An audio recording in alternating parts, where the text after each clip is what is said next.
আগের ভিডিওতে আমরা দেখেছিলাম স্টক মার্কেট কি জিনিস। যদি না দেখে থাকো লিংক ডেসক্রিপশনে আছে, দেখে নিও। আজকে আমরা দেখব কিভাবে তুমি গ্রো অ্যাপে খুব সহজে একটা ডিমার্ট অ্যাকাউন্ট খুলে তোমার ইনভেস্টমেন্ট জার্নি শুরু করতে পারো। শুধু কয়েকটা স্টেপ ফলো করতে হবে, চলো দেখে নেওয়া যাক। প্রথমে গ্রো অ্যাপটি ডাউনলোড করো প্লে স্টোর বা অ্যাপ স্টোর থেকে। তারপর নিজের ফোন নাম্বার দিয়ে সাইন আপ করো এবং ওটিপি ভেরিফাই করো। একটা পাসওয়ার্ড সেট করো, তারপর অ্যাপে লগ ইন করো এবং ওপেন ডিম্যাট অ্যান্ড ট্রেডিং অ্যাকাউন্টে ক্লিক করো। এখানে তোমার প্যান নাম্বার দিতে হবে। সাবমিট করার সাথে সাথেই তোমার নাম অটোমেটিক শো হবে। এবার আসবে কেওয়াইসি ভেরিফিকেশন। আধার কার্ডের নাম্বার দিয়ে কেওয়াইসি করো। তোমার আধারে যেই মোবাইল নাম্বার লিংক আছে সেখানে ওটিপি আসবে। এরপর লাইভ সেলফি দিয়ে সাবমিট করতে হবে। এরপর তোমার ব্যাংক অ্যাকাউন্ট লিংক করতে হবে। শুধু আইএফসি কোড আর অ্যাকাউন্ট নাম্বার দিলেই হয়ে যাবে। অনেক সময় পাসবুকের ছবিও আপলোড করতে বলা হয়। এরপর তোমাকে সাইন করতে বলা হবে। এটা আধার ওটিপি দিয়ে ভেরিফাই করতে হবে। এরপর গ্রো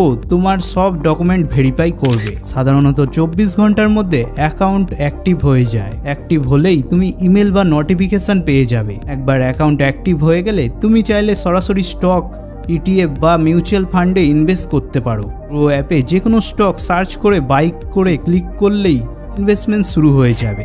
সবচেয়ে ভালো বিষয় হলো গ্রো অ্যাপের ডিম্যাট অ্যাকাউন্ট ওপেন করতে কোনো ফিস লাগে না, আর এর কোনো মেনটেনেন্স চার্জও দিতে হয় না, অর্থাৎ সম্পূর্ণ ফ্রি।